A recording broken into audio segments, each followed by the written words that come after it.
Hey y'all, welcome back to do that again. We weren't all set. He can't. He's got to cut it. You got to stand still. You ready? Yeah.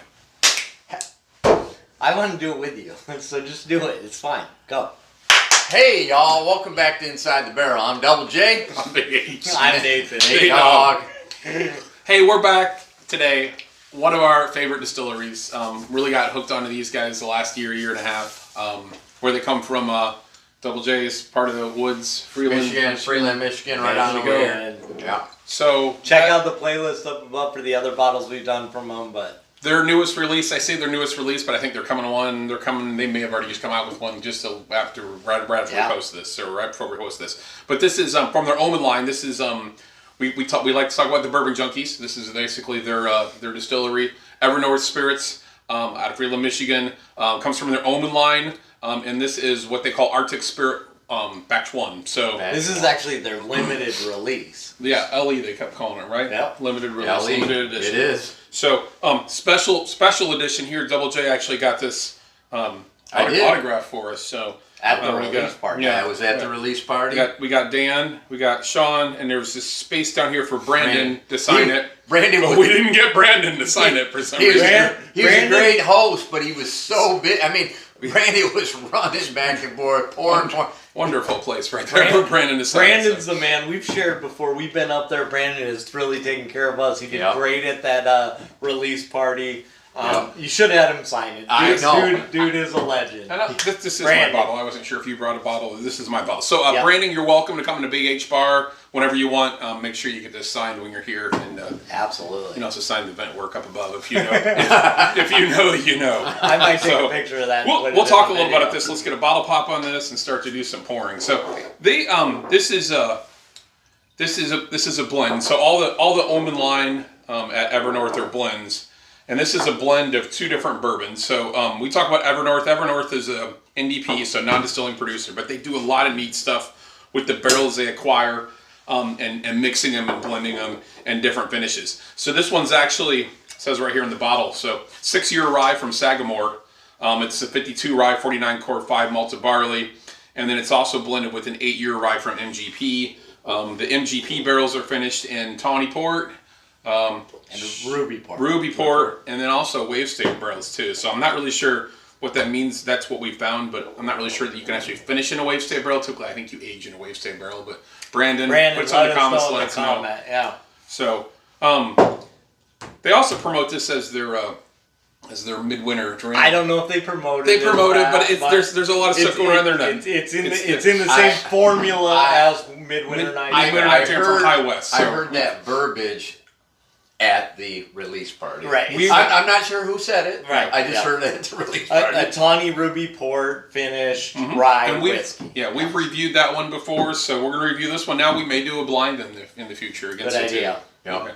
That was actually Double J's idea. We'll give him credit. Good idea. All right. I usually don't have good ideas, but that was one of them. Man. So that Midwinter Night Dram profile, like, it just screams midwinter or screams Christmas. Big H has got a new glass there. Brand new glass. But that rye whiskey that finished in the port wines. That's good. I already started drinking it. It's excellent. Yeah. So Double J, tell us about the release party. 116 proof, $99. Yeah. There was. I heard there was what? Oh, they were parked up and down the road, and there was a line. It was crazy. Anybody get their cars stuck in the mud? They did not this year, Dan. Nobody got their car stuck, Dan. But it was great. It was so cool there. But yeah, Brandon should have signed that, but he was so busy pouring. It was amazing. It was really cool. It was really cool. Yeah. This tastes excellent, by the way. So I said on our Exodus Rye video, these dudes just don't miss. Their Omen line is killer. Again, if you watch that Exodus Rye review, you know I pop all the bottles up there. We've tried them all. We've tried Spirit Walker. We've tried Night Stalker. This is another one that just doesn't miss. Yeah, we did an Exodus Rye. I have a feeling it would replace the Midwinter Night Dram. Like, it's right there. It's a few proof points higher. It just is so good. We're gonna have to We We'll haven't done put them up in a blind. We've not done Exodus 2 yet, have we? Not 2, but we did Exodus 1. I looked up on the shelf. It's still unopened. There's not much on Big Asian shelf that's We did unopened. the toasted. Very like good. it. Very It's good. very good. And, All right. and I don't know. I think it's great. Well, how great? Rate it 1 to 5. 4.8. Wow. Okay. 4.8. And it's a rye too. I don't know how much Double J loves rye. I know, but they do something different. Yeah.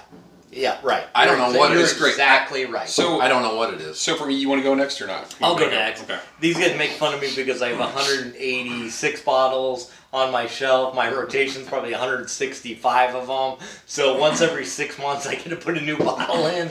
But I'm going 1 to 5, and I'm 4.8 is fair. Yeah. $99. I think that's a fair price point. Again, that Midwinter Night Graham has crept up so much in the last couple of years that Dan and Sean have said it. The point of their distillery and what they're coming out with is just to offer it economical. They want the price to be fair. Right. And $99 is a fair price. Yep. So 4.8 for me, maybe 4.9. It's that good. Yeah. I don't do numbers, so I go whether or not I'm putting it on my shelf. Do a number. Obviously, I'm not going to do a number, but I'm going to put it on my shelf, right? It's going to go on the shelf. The other question about is on my shelf is that if you're here at Big H Bar sitting on the other side of the bar and you're like, hey, pour me something, then it might be something that I pour you, but at the same time, it's like, I also want to save it for myself. Yeah, dude. you're not gonna. I'm not gonna pour anybody that. The interesting thing about these bottles is like this is it. So they didn't sell them all out that day at the release party, but I think kept they some sold a back. handful Sold of out bottles now, yeah. on Patreon, but they're sold out now. So this is batch 1. You're not going to find this on the secondary, just for the few number of bottles that they did. So it's a one and done. You know, I mean, they'll come out with batch 2, probably have a little bit different flavor profile. The thing that I like about it is that sometimes with ryes they can be a little bit dry for me, and I like bourbons a little bit more. But what I like about bourbons is I like the traditional caramel vanilla type stuff you get from there. You don't get caramel vanilla from this. It's more of a sweet. You really pick up the finish of the wine barrels, you know. So I really do like it. It's a great change of pace. Okay, with that, again, Bourbon Junkies, killing it. Thank you. Evernorth, Very good. killing it. Subscribe to our show. But, guess we're good. Yes. Toodaloo. Toodaloo. God, that tastes better every time. That's good stuff. We should have got more of that.